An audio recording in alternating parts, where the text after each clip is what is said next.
About 6 weeks ago, I had a problem with compressor number 1 over there.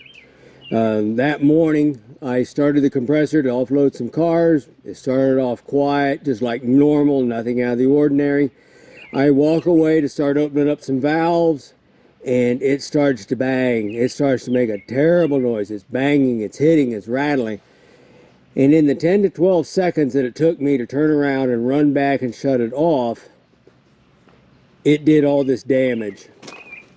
So there's a piston.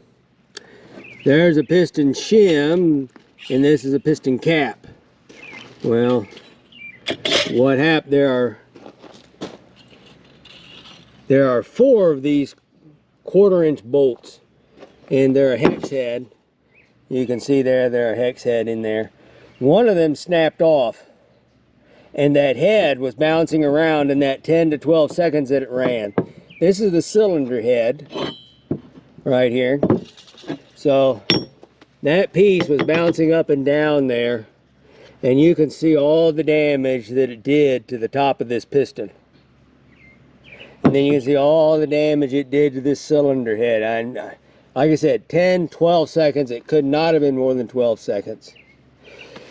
And then this was the intake valve.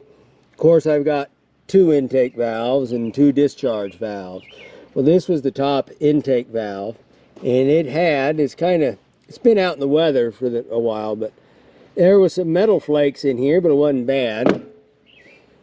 Then you look at my discharge valve, and you can see all the metal that's inside that discharge valve. So when I took that all apart, you know, it did a job. This piston cap, or cylinder head, no, that's piston cap. The cylinder head was so smashed up around in here that I had to use screwdrivers and pry bars to lift this thing out of the cylinder. And then these 2 are so beat up I couldn't get them out, so I left them in. And because this other one had snapped off, so it would have been this one that snapped off, this one I was able to extract. Look what it did to that shim. And that was with 3 of the bolts still in. So yeah, this is the one that snapped off. So I decided I'm going to get a new piston. Now, there are 2 of these shims. One is a thin, one's a thick. You put in the correct one so that you can finalize your piston clearance from the top of the piston cap to the bottom of the cylinder head. And so I ordered one of each because I didn't know the actual dimensions of these things. Ooh, that's shiny. Ugh.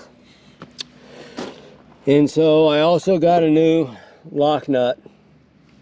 So I replaced the piston, so that means I put in new piston rings, ring retainers. Fortunately, I had all of them as spares. I replaced both intake valves, and I replaced both discharge valves on this cylinder. I knew this one had to be replaced, and I was just in case there was damage I didn't catch on the other, I wanted it all replaced. So I got all new stuff from Corrigan, got it all installed. And then on the next cylinder on the same machine, I took and I replaced all 4 of these bolts as well. These are grade 8, quarter 20, but they're grade 8s.